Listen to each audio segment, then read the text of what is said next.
Hello అండి, నమస్తే. Welcome back to Sajida channel. నేను మీ సాజిదాని. ఇవాళ సాజిదా ఛానల్లో కాకరకాయ ఫ్రై చేసుకుందాం. 5 కాకరకాయలు తీసుకొని ఇట్లా చెక్కు తీసి పక్కన పెట్టుకుందాం. కాకరకాయల మీద పైన చెక్కు తీసుకున్నాక కట్ చేసుకొని దీంట్లో ఉప్పు పసుపు వేసుకొని బాగా శుభ్రంగా కడిగి పక్కన పెట్టుకుందాం. కాకరకాయలని ఉప్పు పసుపు వేసుకొని బాగా కడుక్కున్నాం కదండి. ఇప్పుడు కాకరకాయల కారానికి కావలసిన పదార్థాలు చూసుకుందాం. కారానికి కావలసిన పదార్థాలు: ఎండు కొబ్బరి చిన్న ముక్క అయితే చాలండి, ఎక్కువ వద్దు. 1/2 కిలో కాకరకాయలే కదా, కొంచెం చిన్న ముక్క అయితే చాలు. 1/2 టేబుల్ స్పూన్ జీలకర్ర, 1 టేబుల్ స్పూన్ కారం, రుచికి సరిపడా సాల్ట్, 5-6 కానీ వెల్లుల్లి రెబ్బలు. ఇప్పుడు ఇవన్నీ కలిపి మిక్సీ పట్టుకుందాం. ఇప్పుడు మనం ఒక ప్యాన్లో ఆయిల్ వేసుకొని కాకరకాయలు లైట్గా ఫ్రై చేసుకుందాం. ఈ విధంగా ఫ్రై అయినాయి కదండి. ఇందులో కొంచెం చిటికెడు పసుపు వేసుకొని ఒక ఉల్లిపాయ కట్ చేసుకొని వేసుకుందాం. ఒక ఉల్లిపాయ, ఒక పచ్చిమిరపకాయ కట్ చేసుకొని వేసుకుందాం.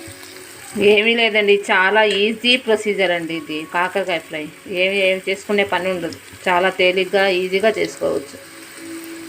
ఇప్పుడు ఇందులో 1/2 టేబుల్ స్పూన్ జీలకర్ర, 1/2 టేబుల్ స్పూన్ మినప్పప్పు, 1/2 టేబుల్ స్పూన్ పచ్చెనపప్పు వేసుకొని కలుపుకుందాం.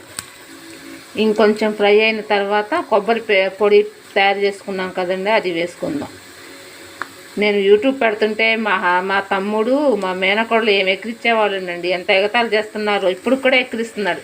మా తమ్ముడైతే మా మేనకోడలు అయితే అసలు ఏమి ఏడిపించిద్దో, అత్త అత్త అత్త అనుకుని. ఇప్పుడు కొబ్బరి పొడి వేసుకుందాం.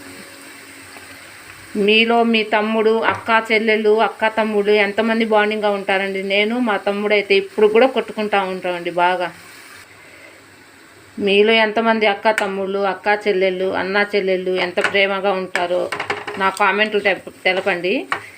నా కాకరకాయ ఫ్రై నచ్చితే లైక్ ఇవ్వండి, షేర్ ఇవ్వండి, సబ్స్క్రైబ్ చేయండి సాజిదా ఛానల్. మీ లైక్ ఒకటి నాకు ఎంతో సపోర్ట్ని ఇస్తుంది. కొత్తగా పెట్టానండి ఛానల్, కొంచెం ఎంకరేజ్ చేయండి.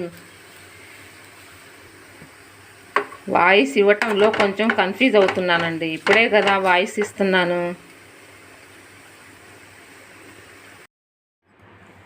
అదిగోండి అయిపోయింది కాకరకాయ ఫ్రై. ఇందులో కలుపుకోవటానికి పప్పుచారు కానీ, టమాటా పప్పు కానీ, టమాటా పచ్చడి కానీ కాంబినేషన్లో ఏదైనా బాగుంటుందండి.